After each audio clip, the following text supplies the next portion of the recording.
네, 4차 산업혁명 시대 미래를 여는 에듀 콘서트입니다. 오늘 진행을 맡은 아나운서 박성원입니다. 반갑습니다. 네, 교육은 꿈이고 또 희망이고 우리의 미래입니다. 울산의 미래도 이 교육에 달려있다 이렇게 말을 해도 과언이 아닐 텐데요. 그래서 마련한 시간 바로 에듀 콘서트입니다. 코로나19가 계속 이어지면서 우리는 지금 비대면, 언택트 시대에 살고 있죠. 이런 시대일수록 관찰의 힘이 무엇보다 중요하다고 합니다. 저는 솔직히 고백을 하자면 평소에 관찰이라는 행동을 잘 한 적이 없는데요. 제가 살면서 무언가를 좀 관찰해 본 적이 있나, 누군가를 지그시 한번 바라봐 본 적이 있나 생각을 해봤더니 있기는 있더라고요. 바로 짝사랑할 때였습니다. 여러분도 누군가를 좀 짝사랑해 보신 기억이 있으시겠죠? 한 번쯤은. 네, 그때를 한번 떠올려 보시면 누군가를 좋아할 때는 그 사람의 사소한 행동이나 뭐 습관까지도 기억을 하고 또 세심하게 관찰하곤 합니다. 오늘 모신 이분도 무언가와 아주 깊은 사랑에 빠지셨다고 하는데요. 그런데 그 대상이 사람이 아니라 바로 하늘을 나는 새라고 합니다. 특히 그 중에서도 큰 호색 딱따구리와 아주 깊은 사랑에 빠지셨다고 하는데요. 심지어는 딱따구리 아빠라는 별명까지 생기셨을 정도입니다. 자, 오늘 관찰의 힘에 관해서 이야기 들려주실 딱따구리 아빠 김성호 생태 작가를 큰 박수로 모시겠습니다. 박수 부탁드립니다.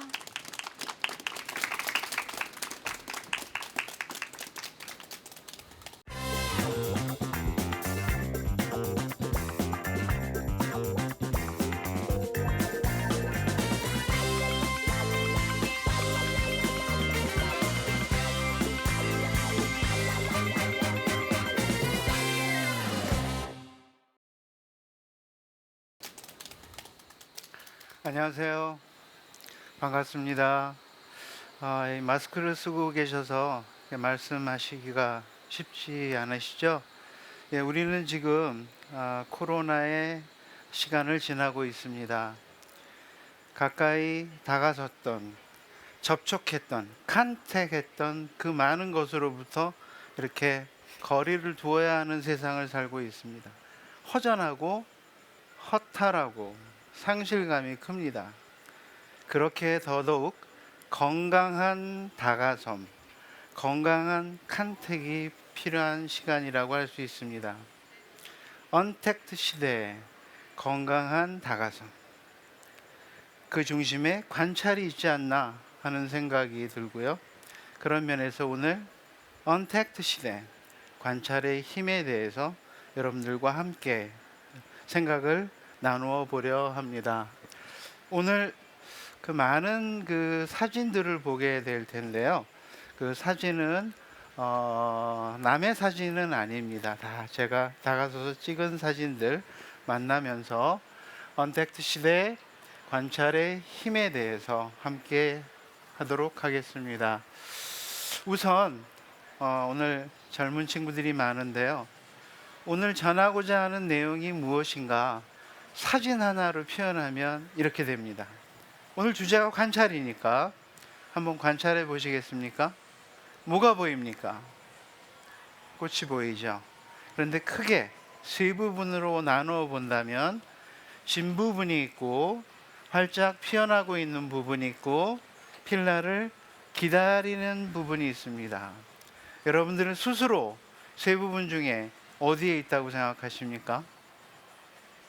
네, 나는 여러분들이 지금 필라를 기다리는 부분에 있지 않나 하는 생각합니다. 제가 사는 곳에서 여기까지 오는데 직접 운전하고 왔는데요. 4시간 걸리거든요. 힘들었다는 이야기를 하려는 게 아닙니다. 내 가슴에 설렘의 시간을 말합니다. 내내 설렘이 왔습니다. 왜 그랬을까요? 여러분들 지금 이 즈음에 있으니까 필라를 기다리는 꽃들이니까 필라를 기다리는 꽃을 만나러 오는데 내 가슴에 설렘이 없다면 내 가슴이 고장 난 거겠죠. 아직은 고장이 안 났습니다. 내내 설렘이 왔고요. 들꽃도 한 번은 피었다 지는데 여러분들도 한 번은 피어났으면 좋겠다. 피어난다는 것은 무엇이며 어찌하면 피어날 수 있는 걸까? 여러 길이 있겠지만 그 중에 하나 관찰에 대한 이야기를 하려고 합니다. 저는 지금 생태 작가로 살고 있는데요. 27년 대학에서 근무하다가 퇴직해서 이제 글 쓰는 사람으로 살아가고 있는데 생태 작가라고 하거든요. 생태는 뭐냐? 생물이 살아가는 모습이에요. 생물이 살아가는 모습을 글로 쓰는 작가이니 제 소개를 쓴 책으로 좀 한번 하고 내용으로 들어가겠습니다. 제목만 함께 좀 읽어보겠습니다. 처음 책인데요. 큰 오색 딱따구리의 육아일기. 동거비와 함께한 80일. 까막 딱따구리 숲. 나의 생명 수업. 어여쁜 각시붕어야. 마을 뒷산에 옹달샘이 있어요. 관찰한다는 것. 오늘 선물은 이 책입니다. 우리 새의 봄, 여름, 가을, 겨울. 개구리를 노리는 건 누구? 빨간 모자를 쓴 딱따구리야. 숲청소부 버섯. 북미의 새.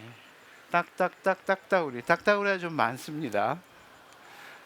이거는 가장 최근의 책인데요. 아직 한 달이 안 된 책인데, 얘들아 우리 관찰하며 놀자입니다.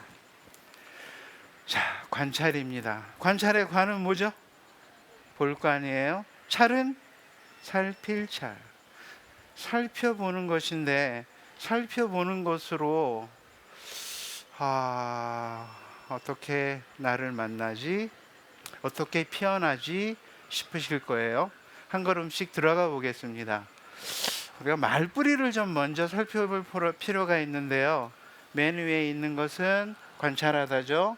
두 번째 있는 것은 예약하다고, 마지막에는 보존하다인데 공통적으로 SER, 세르가 들어가는데, 세르는 keep, 지키다라는 뜻이에요. 그러면 맨 아래부터 볼까요? 보존하다를 보니까 conserve예요. conserve. con은 together, 함께라는 뜻이거든요.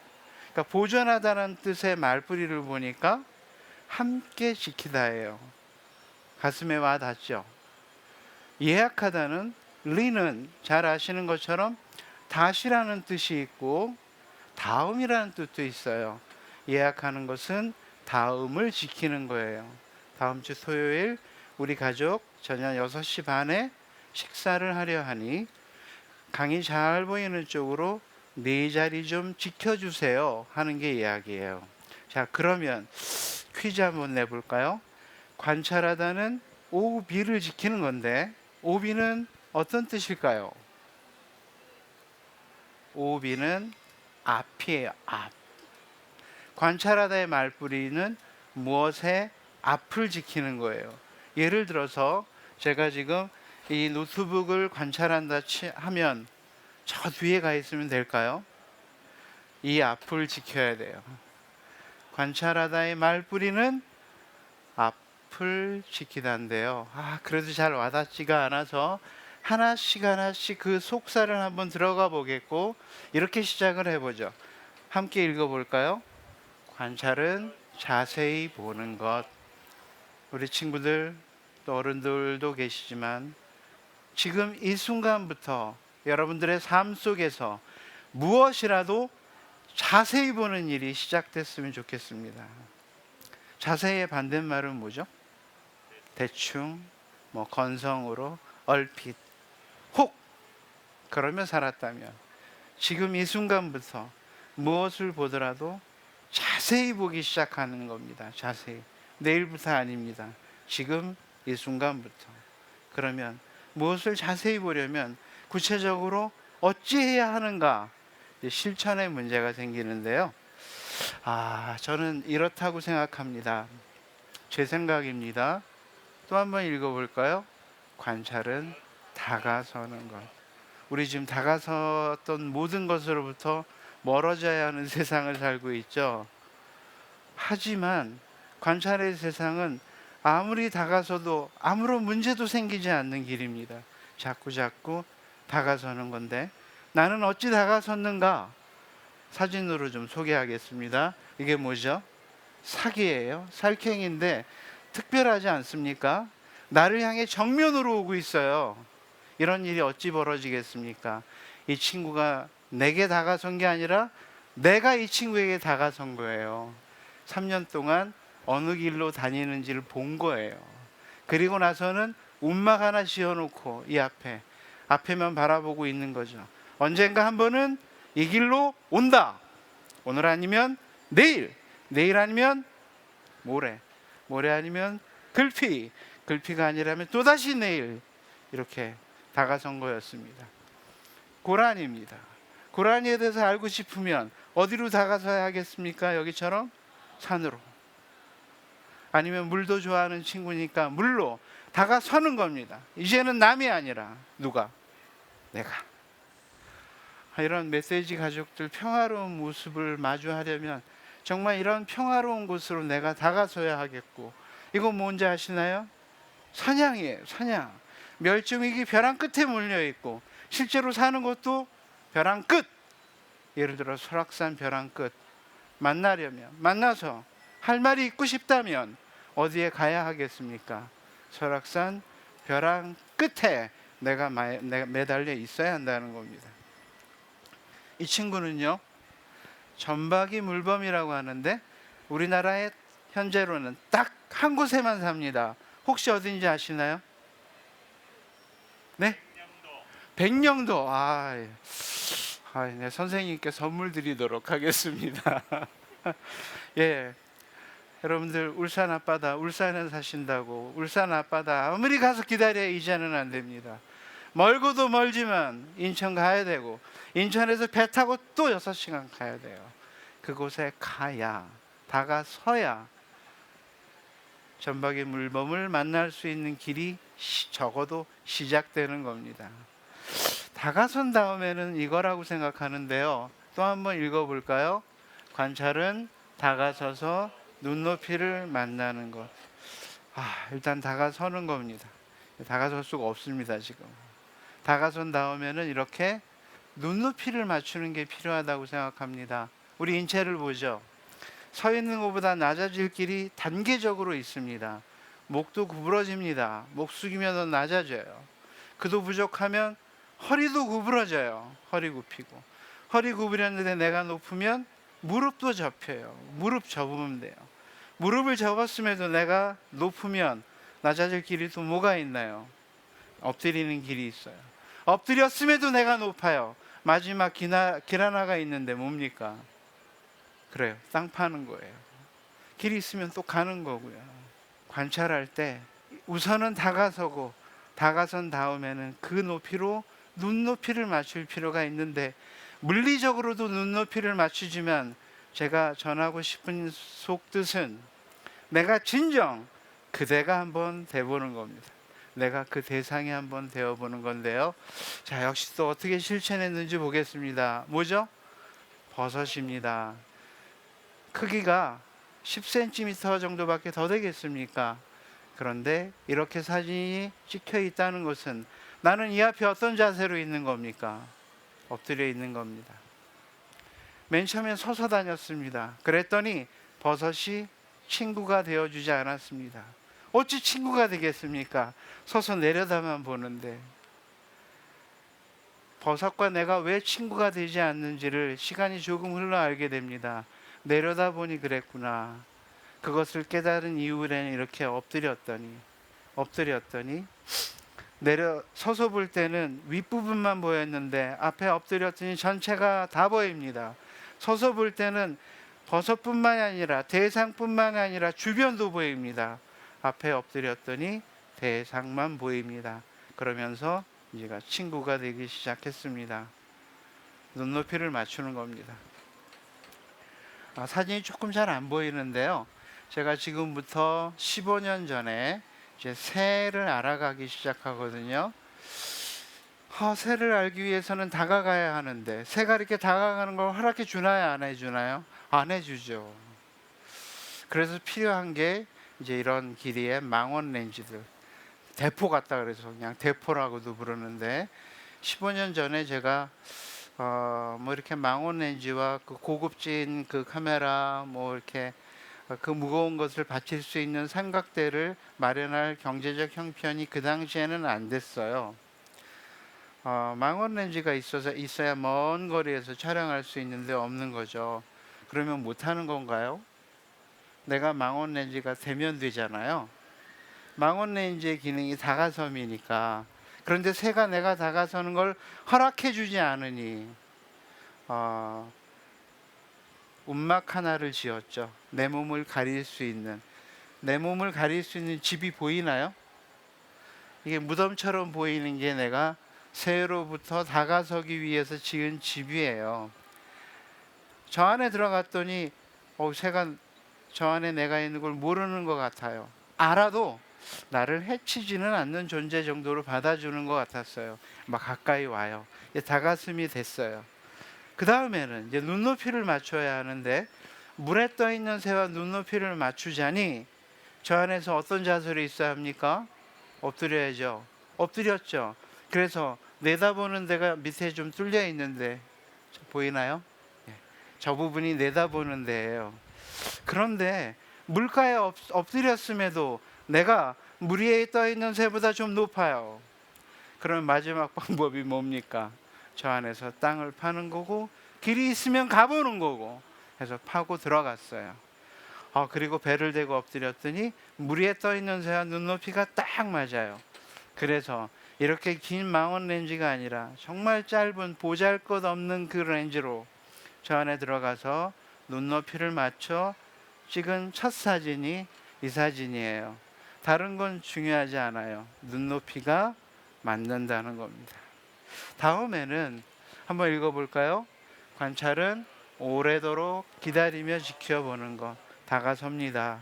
다가선 다음에는 그 높이로 이렇게 눈높이를 맞추며 진정 내가 그대가 돼보려고 애쓰고, 그 다음으로는 그 자리를 오래도록 지키는 겁니다. 오래도록은 얼만큼이 오래도록인가요? 끝이 없습니다. 이거는 물에서 물고기 잡는 술이에요. 이름이 뭘까요? 물술이에요. 이 물고기는 작은 물고기가 아니라 한 60cm 되는 숭어입니다. 그 숭어를 물수리가 탁 낚아채는 모습인데, 그 넓은 바다를 자유롭게 헤엄쳐 다니는 그 숭어를 물수리가 나타나서 탁 낚아채는 모습이 그렇게 쉽게 일어나겠습니까? 하지만 일어나요. 그러니 어찌합니까? 바다에 가서 언젠가 내 앞에서 이 일은 벌어진다 하고 기다리는 사람은 만나는 거고, 만났다면 만나기까지의 과정이 있고 결과가 있으니 할 말이 있고 쓸 글이 있는 거고 그렇습니다. 다음에 이거는 8가지 색의 새라고 해서 이름이 뭘까요? 팔색조인데, 여러분들이 아직 새를 잘 모르시니까 그냥 이렇게 덤덤하게 계시거든요. 새를 조금 알면 사실은 뒤로 까당까당 넘어가야 돼요. 저 도대체 어떻게 찍은 가능한 사진인가. 이게 팔색조가 자연 상태에서예요. 목욕하는 첫 모습을 제가 기록한 거거든요. 정말 오랜 시간 기다렸어요. 그리고 눈높이가 맞는 것도 잘 봐두시기 바랍니다. 저는 물속에 지금 들어가 있는 거예요. 더운 여름날 물속에서 시원했겠다 하실 수 있겠는데 꼭 그럴까요? 정말 그 낮에도 좀 거의 컴컴 어둑어둑한, 사람의 발길이 닿지 않는 그런 계곡이에요. 뭐가 제일 힘들까요? 모기예요, 모기. 정말 너무너무 힘들어요. 죽을 것 같아요. 하지만 그걸 견디는 사람은 결국 만나는 겁니다. 이거는 여러분들 500원 동전에서 만나는데 두루미예요. 학이라고 부르는 그 친구. 우리나라에 딱 한 곳에 살아요. 철원, 연천 그 지역. 울산에 있어서는 안 돼요. 가야 돼요. 그리고 새가 크면 클수록 경계심이 커져요. 경계거리가 가장 먼 새예요. 약 200m. 200m 안쪽에 사람이 왔다 갔다 하면 절대 내려앉지 않아요. 이게 200m 밖에 내려앉는 걸 기록한 것 같습니까? 한 20m, 30m 앞에 내려앉는 걸 기록한 거예요. 방법 없어요. 겨울이니까 움막은 어떤 색이 좋을까요? 흰색이에요. 흰색 찍고 손발 잘려져 나갈 것 같은 그런 추위 속에서도 역시 언젠가 한번 내 앞에 내려앉아 준다. 그날이 오기까지 내가 포기하지만 않는다면 그 순간은 온다 하는 마음으로 기다리는 겁니다. 자, 다음은 다가서고, 꼭 순서가 있는 건 아닙니다. 다가서고 눈높이 맞추고 그 앞을 오래도록 지키는데 생각하며, 끝없이 왜, 어떻게를 물으며, 그리고 여러분들에게 특별히 부탁하고 싶은 것은, 무엇을 관찰한 끝에서는 꼭 나를 돌아보면 좋겠습니다. 이 친구는 이런데 나는 하는 돌아봄, 관찰의 끝에서는 나를 관찰하는 일이 꼭 있기를 바랍니다. 이게 뭐죠? 오늘 저녁 잡채를 드신다면 거의 만나게 될 텐데, 모기예요. 모기. 모기의 목은 나무겠고, 이는 무엇일까요? 우리 얼굴에 있는데 귀를 닮았다 하여 목입니다. 저는 하루 종일 이 앞에 있는 거예요. 그 끝에 나를 돌아보며, 이거에 대한 관찰도 하지만 끝에서는 나를 돌아보며 이런 독백을 합니다. 한번 들어보시겠습니까? 나무도 나이가 드니 여기저기에 귀를 내밀고 있습니다. 이처럼 고요한 숲에서조차 귀를 기울이면 들을 수 있는 소리가, 들어야 하는 이야기가 조금이라도 더 있나 봅니다.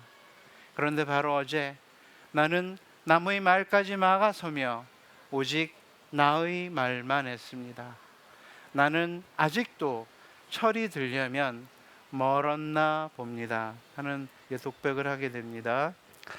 이 정도의 이야기를 들으면 박수도 좀 나오고 그래야 되는데, 중요한 것은 이 친구를 본 뒤에 나를 보자 하는 겁니다. 나를. 또 읽어볼까요? 관찰은 무엇 하나만 보는 것. 이거는 오해하시면 안 됩니다. 지금부터 그냥 하나만 보라는 것이 아니라, 저 하나는 전체 속의 하나입니다. 전체를 아우르는 하나를 뜻합니다. 하나는 뭐냐? 나나 여러분들이나 이렇게 지구별에 온 확률은, 이건 정말, 이게 말도 안 되는 확률이 끝없이 기적처럼 일어나 이렇게 있는 것 아니겠습니까? 누가 나를, 여러분을 이곳에 보내주었는지 나도 모르겠습니다. 하지만 그 어마어마한 일이 벌어질 때 우리 가슴, 빈 가슴으로 보내주지는 않았다고 생각합니다. 여러분들 잘 모를 수 있지만 여러분들 가슴마다 빛나는 별 하나들이 있습니다. 여러분들만이 가장 잘 사랑할 수 있는 그 누가, 아니면 여러분들만이 가장 잘 사랑할 수 있는 무엇이 여러분들 가슴에 하나는 있다는 겁니다. 제 나이 올해 60인데요. 고맙게도 13년 전에 47에 내 가슴에서 빛나는 별을 찾습니다. 내 가슴에, 제가 실험과학자였는데요. 실험과학자하고는 거리가 멀어도 가장 끝에 있다시피 한 새를 사랑하는 마음이 빛나고 있을 줄 어찌 알았겠습니까? 새 중에서도 딱따구리를 사랑하는 마음이 내 가슴에 있을 줄 저도 몰랐습니다. 하지만 끝없이 다가서고 눈높이 맞추고 그 앞을 오래도록 지키며 끝없이 생각한 끝자락에서, 내가 딱따구리를 사랑하는 사람이었구나 하는 걸 알게 됩니다. 내 가슴에서 빛나는 걸 찾은 겁니다. 그 이후로 저는 딱따구리 하나를 보는 삶을 살아가고 있습니다. 가장 사랑하는 것만 보고 살아가는데 어찌 행복하지 않겠습니까? 여러분들 가슴에도 무언가 하나 있습니다. 찾기 시작하는 오늘이 되기 바라는데요. 제 가슴에는 이 딱따구리를 사랑하는 마음이 있어서 딱따구리 하나만 사랑하는 길을 살았더니 이제 딱따구리 아빠라는 별명을 붙여주셨습니다. 우리 젊은 친구들 중에 우리 남자친구들, 나중에 무엇의 아빠 꼭 되기 바랍니다. 우리 여자친구들, 나중에 무엇의 엄마 꼭 되기 바랍니다. 무엇의 아빠, 무엇의 엄마는 뭐냐? 그게 궁금하면 찾아가야 하는 사람입니다. 그 무엇이라도, 아무리 사소한 것일지라도. 이제는 딱따구리 아빠니까 우리 가족 좀 소개하겠습니다. 얘가 우리나라의 딱따구리 중에 가장 작은 친구인데요. 작아서 이름이 뭐냐? 작은 딱따구리예요. 그 작은을 한자로 바꿨어요. 소딱따구리. 그랬더니 얘가 소처럼 생겼나 하는 착각이 들어서 소를 바꾼 게 쇠가 되었다. 이렇게 생각하시면 됩니다. 새 이름 앞에 쇠자가 붙으면 작다라는 뜻이에요. 연습 한번 해볼까요? 오리 중에 가장 작은 오리는 쇠오리예요. 기러기 중에 가장 작은 기러기는 쇠기러기. 온몸에 하얀색 백로라 그래요. 백로 중에 가장 작은 백로는 쇠백로.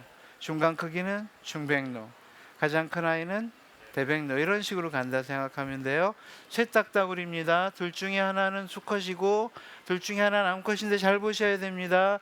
이게 수컷일까요? 이게 수컷일까요? 이게 수컷이에요. 표시는 머리에 있는 저 빨간색이에요. 딱따구리 세상에는 법칙 하나가 있습니다. 머리에 빨간색이 있으면 수컷이에요. 쇠딱따구리 크기는 여러분들 주먹 크기밖에 안 됩니다. 수컷, 암컷입니다. 이제 점점 커집니다. 5가지 색깔이에요. 암컷인가요? 수컷인가요? 머리에 빨간색 있죠? 수컷인데 오색 딱따구리 수컷. 암컷입니다. 나의 첫사랑인데요. 역시 5가지 색깔인데 조금 커요. 그래서 큰 자가 붙어요. 큰 오색 딱따구리. 암컷인가요? 수컷인가요? 네, 수컷이죠. 머리에 빨간색이 있습니다. 암컷이고요. 더 커져요. 몸에 녹색이 많아요. 우리가 녹색에서 푸르다 그래요. 그걸 또 한자로 바꾸면 푸를 청이 되죠. 청딱따구리 수컷 암컷입니다. 이제 마지막 딱따구리인데 온몸이 까매요. 까막딱따구리라고 합니다. 우리나라의 가장 큰 딱따구리로 멸종위기종이고 천연기념물인데요. 45cm, 날개표면 약 80cm 가까이 됩니다. 암컷인가요? 수컷인가요? 네, 머리에 빨간색이 확실히 있네요. 수컷이에요. 그런데 잘 보세요. 머리 앞에서 뒷부분까지가 다 수컷입니다. 빨간색이에요. 이 친구는 뭐죠? 뒷부분만 또 빨간색인데 암컷이에요. 딱따구리 세상에는 법칙 하나 있다 하더니 머리에 빨간색이 있으면 수컷이라 하더니 이건 뭐냐 그럴 수 있는데 어른들이 다 이렇게 갈 길을 얘기해 주셨죠. 세상 모든 법칙에는 또 뭐가 있다 그럽니까? 예외 있다 그러잖아요. 예외 없는 법칙 없다 하잖아요. 예외가 있는데 까막딱따구리는 암컷도 빨간색이 있어요. 하지만 분포가 다릅니다. 자, 정리해 볼까요? 우리나라의 딱따구리 중에 가장 작은 딱따구리는 쇠딱따구리. 커집니다. 5가지 색깔의 오색 딱따구리. 같이 5가지인데 조금 커요. 큰 오색 딱따구리. 몸에 녹색이 많아요. 청딱따구리. 온몸이 까맣습니다. 까막딱따구리. 법칙 하나 있어요. 머리에 빨간색이 있으면 수컷. 예외도 있고요. 자, 이제 중요한데요. 여기까지 얘기할 수 있는 사람은 우리나라에 100명은 돼요. 이제 오늘 또 많이 늘었어요. 딱따구리 아빠는 몇 명이에요? 1명이에요. 여러분들도 무엇의 아빠, 무엇의 엄마의 길을 갈 때 100명까지 갈 수 있을 거예요. 하지만 거기서 1명이 되는 길에 대해서 쉽지 않은 길이지만 갈 수 없는 길은 아니에요. 많은 사람들이 이미 간 길. 여러분들이 못 갈 이유가 없어요. 이제부터는 100명에서 1명으로 가는 길에 대해서 이야기하려 합니다. 딱따구리 집이에요. 그 100명은 딱따구리가 나무 파서 집 짓고 알 낳고 품고 새끼 키워내는 모습을 시간이 될 때 보고 싶을 때 봐요. 딱따구리 아빠는 어떻게 볼까요? 어두운 시간부터 어두운 시간, 다시 어둠이 오는 하루 종일 내내 지켜보는 사람이에요. 그 100명은 어린 새가 저 동지를 떠나면 아유 힘들었네 끝 하고 산을 내려가요. 딱따구리 아빠는 어린 새가 저 집을 떠난다 한들 동지 앞을 떠날까요? 아니면 남을까요? 또 남아요. 어린 새가 떠났지만 한 번만이라도 다시 와줄 것만 같아서 보고 싶어서. 또한 딱따구리가 집을 지을 때 딱따구리가 하루에 몇 번이나 나무를 쪼아대는지 내가 세봤고, 하루에 12,000번이었는데 12,000번씩 3주를 쪼아 저 집을 만들었는데 저렇게 지은 집이 그냥 버려질 일이 없지 않은가, 누군가는 또 쓰지 않을까 하고 기다리는 사람이에요. 어둠이 내려요. 아무도 안 와요. 포기할까요? 낮에 오지 않았다 하여 어둠에도 오지 않는가 하고 어둠을 또 건너가는 사람. 아침 해가 밝았어요. 아무도 오지 않아요. 아, 헛일했네 하고 포기할까요? 또 남아요. 어제 오지 않았다 하여 오늘도 오지 않는가 하고 오늘을 또 가는 사람이죠. 조금은 바보스럽게, 하지만 피할 수 없는 길이에요. 그냥 버려질 리가 없어요. 이 친구가 나타나요. 이 친구가 뭐 할 것 같아요? 본 사람만 알아요. 이거를 해요.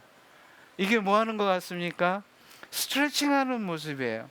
아침에 일어나면 해 뜨면 바로 다람쥐는 스트레칭해요. 근데 그 시간 자고 있는 사람은 평생 못 보는 거예요. 어둠 속에 숲에 나가 있는 사람은 반드시 만나는 거고요. 다람쥐는 땅에 굴을 파고 새끼를 키워요. 땅이 위험하다. 그러면 어찌할까요? 옮깁니다. 땅을 여러 번 옮겼는데도 여전히 위험해요. 그러면 이제 땅을 포기하고 하늘 쪽으로 갑니다. 어딜까요? 네, 딱따구리 집으로 옮겨요. 네, 딱따구리 아빠 말로 하지 않아요. 이거예요. 보이나요? 먹이 아닙니다. 어린 다람쥐를 물고 지금 옮기는데 얘가 커서 이렇게 됐어요. 한 마리만 키울까요? 두 마리? 세 마리? 어우, 세 마리만 키우나요? 보이는 게 다는 아니에요. 더 많아요. 저 밑에 어린 동생들이 있어요. 하지만 이 친구들 다 컸는데 왜 안 나오고 저렇게 버티고 있느냐? 놀랍게도 저 밑에 있는 여기를 떠날 준비가 안 된 동생들 팽개치고 먼저 나가진 않아요. 좀 기다려줘요. 입구가 작아요. 하나밖엔 고개를 내밀지 못하지만 밑에 동생들 많아요. 혼자 떠나도 되지만 또 기다려준다는 거예요. 그 순간에 딱따구리 아빠는 딴 데 가 있지 않아요. 이 앞을 지켜서 그걸 또 만나는 거죠. 떠나는 시간이에요. 첫째 나왔죠. 둘째 내밀어요. 둘째 나오려고 해요. 나왔죠. 셋째 내밀어요. 셋째 나옵니다. 넷째 내밀어요. 이런 식으로 그래, 그냥 버려지지 않는구나, 다람쥐가 깃드는구나 하는 걸 알게 돼요. 이제 하나 알게 되었어요. 하나 알았다고 끝납니까? 또 쌓아가는 거죠. 하나씩 하나씩 생각하며 다람쥐가 살아? 그러면 하늘 다람쥐도 살지 않을까 하고 하늘 다람쥐가 사는 숲으로 또 한없이 다가가서 끝없이 기다려서 하늘 다람쥐도 깃드는 거를 알아내요. 하나씩 쌓아가는 거예요. 이제는 멈출 수 없잖아요. 하늘 다람쥐 하나 남았죠. 하나 뭡니까? 청설모가 사는 숲으로 또 다가서서 한없이 기다려서 만나요. 계속 이렇게 가는 거예요. 이 친구는 소쩍새라고 합니다. 야행성인데 지금 낮에 눈을 부릅뜨고 있어요. 지켜야 할 무엇이 있다는 거예요. 이 친구예요. 소쩍새가 딱따구리 집에서 새끼를 키워낼지 누가 알았겠어요.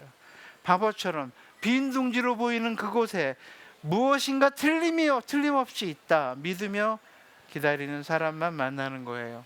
자, 이제 밖으로 나옵니다. 다음에 이 친구는 큰 소쩍새라는 친구예요. 역시 야행성이에요. 그런데 낮에 이렇게 눈을 부릅뜨고 있다. 역시 지켜야 할 어린 새들이 있다는 뜻입니다. 어린 새들 다 컸죠. 이렇게 둥지를 하나하나 여기저기로 흩어져 떠나는데 엄마가 보살피기가 힘들어요. 그럼 도움을 청해요. 얘들아 너무 힘들다. 뚝뚝 떨어져 있어서 좀 이쪽으로 와줘. 도움을 청하는데 올까요, 안 올까요? 사람은 잘 안 오는데 이 친구들은 이렇게 와줘요. 가족 사진까지 다 모여줍니다. 계속 하나씩 가는 거예요. 온몸이 파란새입니다. 이름이 뭘까요? 파랑새예요. 파랑새도 딱따구리 집에서 어린 새를 키워내고, 호반새입니다. 개구리 물고 열심히 딱따구리 집으로 드나들더니 호반새도 딱따구리 집에서 또 새끼를 키워내고, 끝이 없어요. 딱따구리가 하루에 12,000번을 쪼아 3주에 걸쳐 만든 집에서 이런 일들이 끝없이 이제 벌어지는 것을 하나씩 하나씩 알아가는 겁니다. 이건 뭐죠? 원앙이에요. 오리과인데 봄날 되면 산에 나타나요. 다 사연이 있어요. 오리과지만 물가에서 알을 낳는 게 아니라 산에서 알을 낳으니 산에 올 수밖에 없어요. 어디냐? 나무 속이에요. 여러분들 산에 가봤을 거예요. 워낙 그 큰 친구가 들어갈 만한 빈 공간을 품은 나무가 거의 없어요. 여러분들 보기에는 아주 평화로워 보일 수 있지만 엄마 원앙은 지금 속이 다 타들어갈 거예요. 알이 나오려고 해요. 숲에 왔는데 알 날 곳이 없는 거죠. 두리번 거리다가 저기라도 들어갑시다 하는 데가 보이지 않았을까요? 어디겠습니까? 딱따구리 집이에요. 한번 보죠. 물갈퀴예요. 수평으로 되어 있는 나무에 올라설 수는 있지만 똑바로 서 있는 나무를 잡고 올라가거나 잡고 내려올 수 없어요. 한 번에 들어가야 돼요. 세봤어요. 몇 번에 성공하는지. 17번 만에 들어가더라고요. 이 길이 아니면 못 들어갑니다. 한번 보시죠. 이렇게 해서 들어가서 나옵니다. 뭐하고 나왔을까요? 알 낳고 나온 거고요. 한 달을 품으면 이렇게 어린 원앙의 알을 깨고 나와요. 어린 원앙의 입장이 되어보죠. 알 깨고 나왔더니 저 높은 나무 꼭대기예요. 내려와서 물로 가야 되는데 날개가 발달이 있다면 후루룩 날아서 내려오면 되는데 아직 날개가 발달이 있지 않아요. 병아리예요. 그 높은 나무에서 어떻게 내려오죠? 엄마 등에 엎여서 알 깨고 나오면 자기 일은 자기가 해야 돼요. 세상은 자기가 감당해야 돼요. 방법이 뭡니까? 몸을 던지는 거예요. 제가 자연에서 본 가장 아름다웠던 순간이었는데 10마리의 어린 원앙이 꼬리를 이듯 떨어지는 딱 70초 걸렸어요. 이 70초는 분명히 와요. 근데 언제 올지는 몰라요. 그래서 3달을 기다렸어요. 그래서 이 70초와 함께 했습니다. 한번 볼까요? 첫째가 뛰어내리는 모습, 둘째, 셋째 이런 식으로 10마리 뛰어내리는데 70초 걸려요. 이 거듭 이야기합니다. 이 70초는 분명히 와요. 내가 그 자리를 지키고 있느냐 없느냐의 문제일 뿐이에요. 자, 이제 사진으로는 마지막이 될 것 같은데요. 이게 딱따구리 집이에요. 지금 이 공간을 내가 쓰고 싶어요. 그런데 문제 하나가 있어요. 입구가 너무 넓어요. 나는 몸집이 작은 친구라 이게 대문이 너무 넓은 게 좀 불편해요. 그러면 방법이 뭐죠? 좁히면 되죠. 누구나 생각하고 누구나 말해요. 그런데 아무도 그 길을 밟지는 않아요. 실제 밟는 게 실천이죠. 넓어? 그냥 좁히면 되지 뭐. 생각하고 말하지만 아무도 그 길을 직접 실제로 밟지는 않을 때 밟은 친구가 있어요. 정말 멋진 친구여서 제가 학교를 1년 쉬고 만난 친구이기도 한데요. 무엇으로 막을까요? 안 해본 게 어디 있겠어요. 자연에 있는 모든 걸 다 갖다 막아 보았겠죠. 그러다가 이게 가장 좋은 재료다 하는 걸 알았을 겁니다. 뭔가요? 진흙이에요. 진흙을 가져다가 딱따구리가 하루에 12,000번을 쪼아 3주에 걸쳐 파낸 공간을, 이 진흙을, 콩알 크기의 진흙을 하루에 60번 역시 또 3주를 날라서 완벽하게 메워버려요. 이렇게 이 멋진 친구가 동곱이라는 친구입니다. 부리가 반토막이 났습니다. 다지고 또 다지느라. 자, 한번 읽어볼까요? 관찰은 결국 누군가를 사랑하는 것 같아요. 짧은 시간 많은 사진을 좀 소개했는데 제가 딱따구리를 사랑하는 사람인 것은 느껴지시나요? 여러분들 가슴에도 여러분들만이 가장 잘 사랑할 수 있는 누가 아니면 무엇이 하나 있습니다. 오늘부터 찾기 시작했으면 좋겠습니다. 네, 다음에 이제 기록인데요. 오늘 이 정말 코로나 상황에서 한 가지 아쉬웠던 것은 여러분들이 뭘 적을 준비를 못하고 오셨어요. 그냥 여러분들이 정말 다 기억하는 좋은 두뇌를 가지고 있다 그렇게 생각하겠습니다. 하지만 모든 건 다 지워져요. 그래서 기록할 필요가 있고, 저는 오늘 말씀드린 거 그냥 얘기하는 게 아니라 현장에서 이렇게 다 기록한 거에 바탕해서 말씀드린 겁니다. 이런 식으로 다 기록하고요. 자, 이제 오늘 제가 이야기한 것을 좀 정리해서 우리 함께 읽고 제 이야기는 마치는 것으로 하겠는데요. 한번 읽어볼까요? 관찰의 힘, 무엇을 제대로 알게 해줍니다. 나는 누구인지 알게 됩니다. 결국 내 가슴에서는 무엇이 빛나고 있는지를 찾아 만나 진정한 나로 우뚝 서는 길입니다. 오늘부터 다가섬의 주인공이 되셨으면 좋겠습니다. 가까이 있는 것부터 시작하세요. 그래서 멀리 있는 것까지, 보이는 것에서 시작해서 보이지 않는 것까지, 들리는 것에서 시작해서 들리지 않는 것까지, 느낄 수 있는 것에서 시작해서 느낄 수 없는 것까지.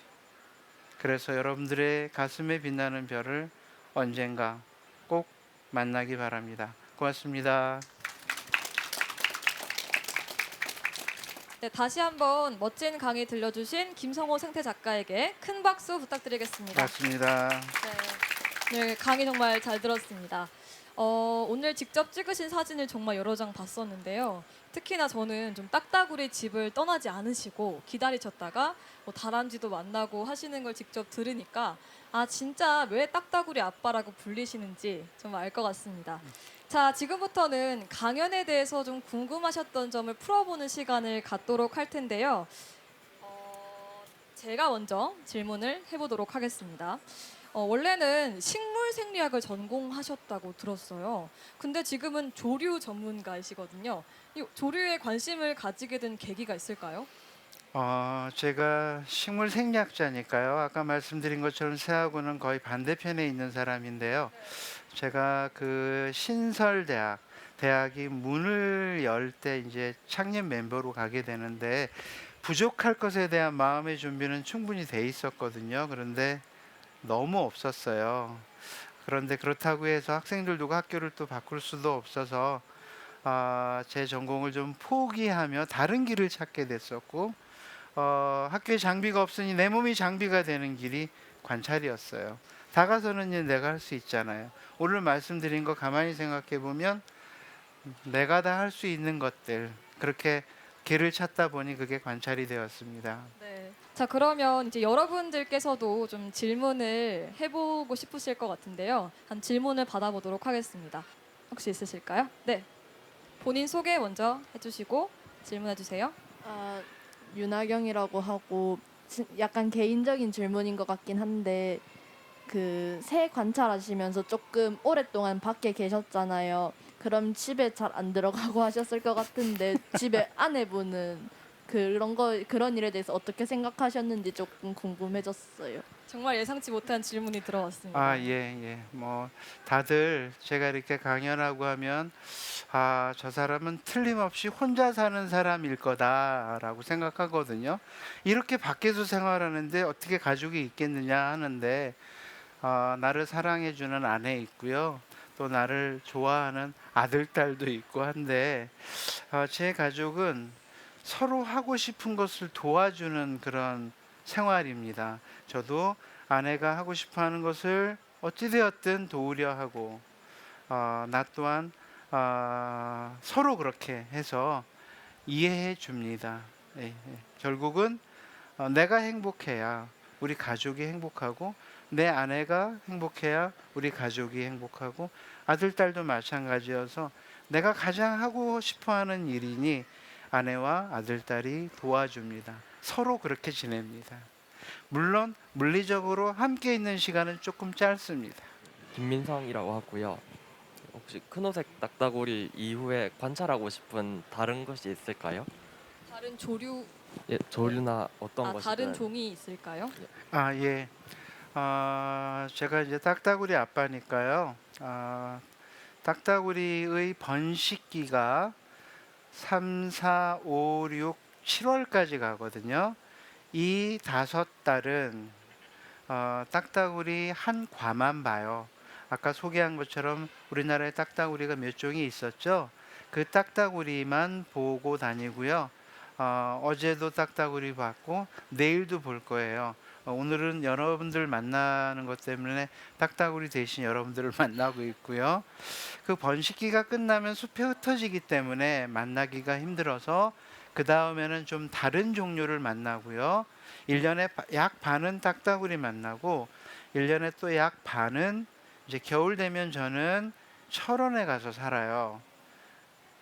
두루미 만나기 위해서. 그러니까 1년의 시간이 저는 반은 딱따구리, 반은 두루미 이렇게 흘러갑니다. 자연을 좀 통해서 우리가 지금 코로나 시국을 살고 있잖아요. 예. 이 시대에 좀 삶의 지혜를 얻을 수 있을지 궁금합니다. 저는 살아가는 그 어떤 길을 끝없이 이제 자연에 물으며 살아온 사람인데요. 더군다나 이게 우리 삶에 있어서 사람에게 이렇게 다가서는 일이 어려운 세상이에요. 정말 허전하고 허탈하고 상실감도 넓고 깊어요. 무언가는 균형을 맞춰야 될 일이 필요한데 저는 그게 앞서 이야기한 것처럼 건강한 다가섬이에요. 아무리 다가서도 문제가 되지 않는 것이 자연이거든요.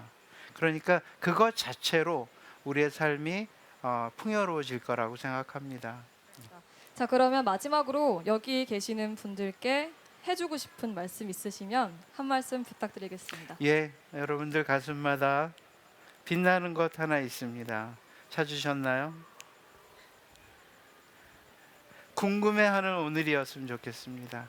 나는 도대체 무엇을 사랑하는 사람일까? 누구를 사랑하라고 여기에 보내졌을까? 찾기 시작하는 오늘, 그래서 꼭 찾는 여러분 되기 바랍니다. 함께해서 반가웠습니다. 고맙습니다. 다시 한번 큰 박수 부탁드리겠습니다.